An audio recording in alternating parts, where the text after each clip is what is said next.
Welcome back, everybody, to EDCI 337.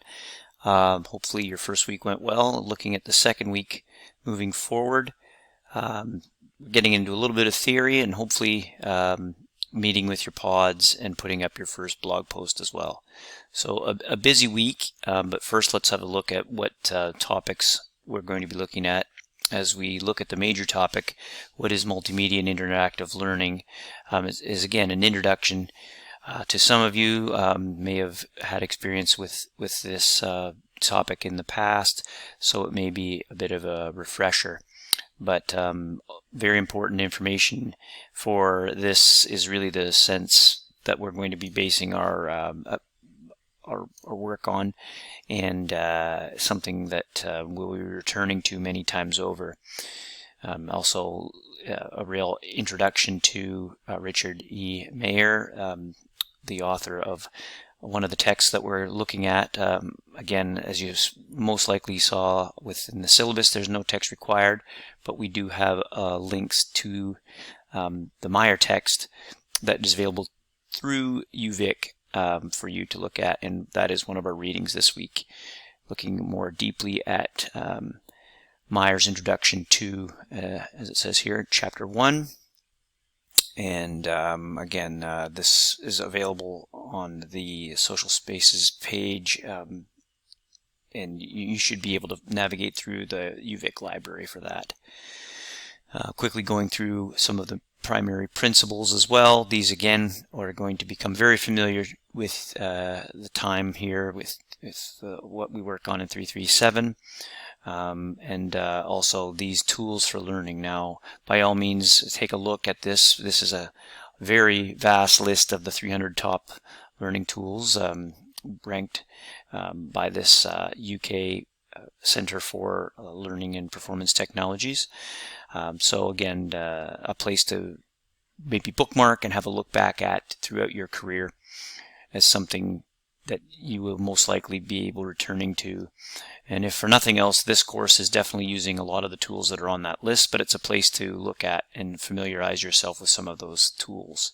The hands-on assignment is a Flipgrid, which is a site that does short videos. You may be familiar with it before. It's something we can introduce ourselves very quickly, and is also a way to kick off your pod meetings that are going to be happening this week by showing that as part of your way to introduce yourself. Also in those pod meetings, it's a good chance to sort of ask each other questions, potentially about course material or about some of the assignments, and as well joining together as potential partners for your assignment down the road.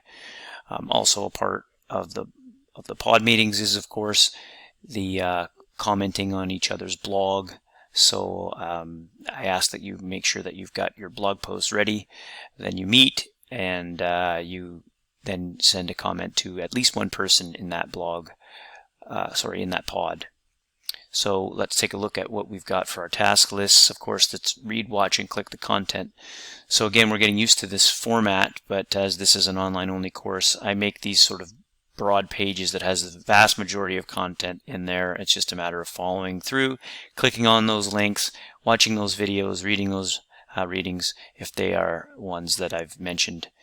And this week we are meeting with our pod members, as I mentioned. We will be making our pod meeting primarily about the introduction with our Flipgrid, as well as a chance to ask questions, as I said. And also a chance for you to comment on each other's blogs, which is part of that assignment 1.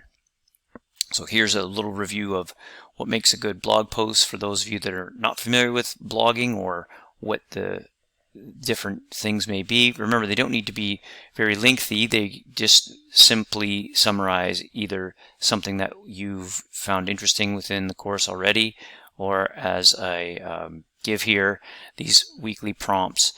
You can answer these as one of the questions and make the post primarily about one of them. You could use more than one of them. You don't need to use any of them. All of those are flexible options for you as you do your weekly posts. They do need to be something about the content that we've been discussing or that you've worked on within the concepts that you've read, maybe more broadly, and potentially some of the tools.